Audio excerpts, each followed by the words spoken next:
پہلی air hostess کے ہاتھ میں چائے کی پیالی تھی۔ اس نے چائے کی پیالی مجھے پکڑا دی۔ دوسری ایئر ہوسٹس نے مجھ سے پوچھا، "شمع کیجیے گا، ہم مسافروں کی سیٹیں چیک کر رہے ہیں، آپ کا شبھ نام کیا ہے؟" اس وقت مجھے یہی نام یاد آیا۔ میں نے کہا، "پرکاش کھنہ میرا نام ہے۔"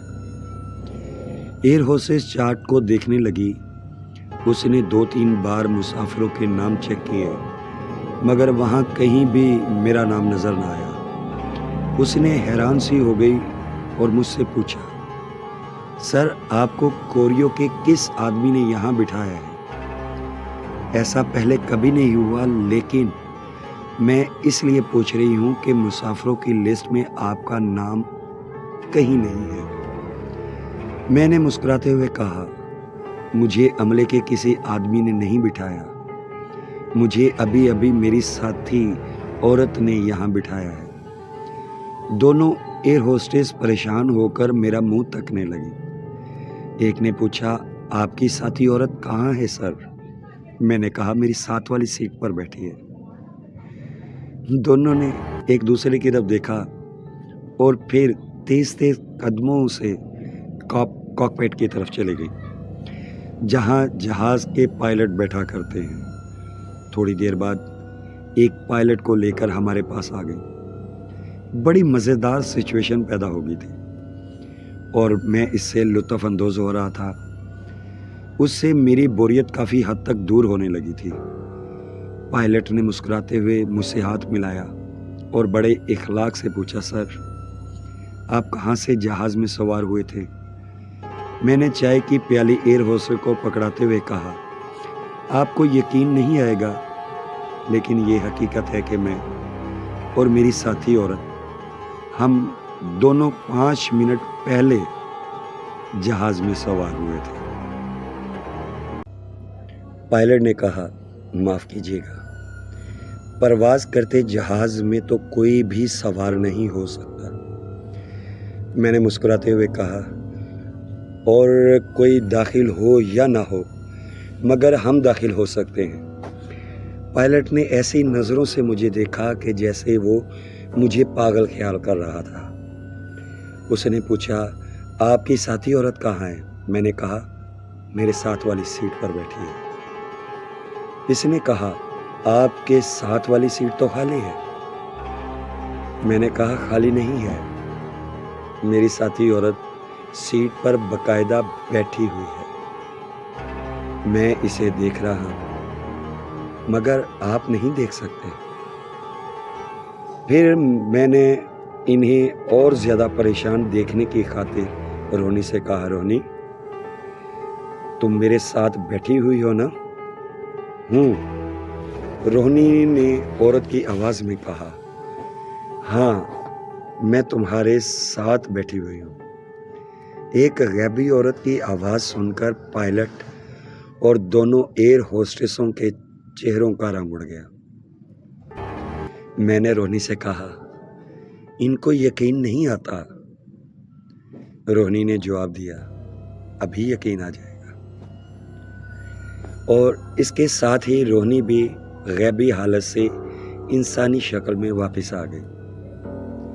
خالی سیٹ پر ایک عورت کو غائب سے اچانک نمودار ہوتے دیکھ کر ان لوگوں کی آنکھیں کھلی کی کھلی رہ گئیں۔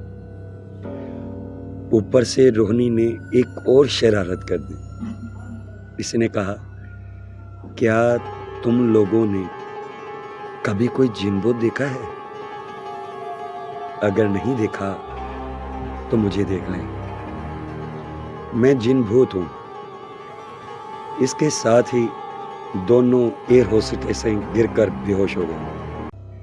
پائلٹ ڈر کر پیچھے ہٹ گیا۔ دوسرے مسافر بھی عجیب نظروں سے ہم دونوں کو دیکھنے لگے۔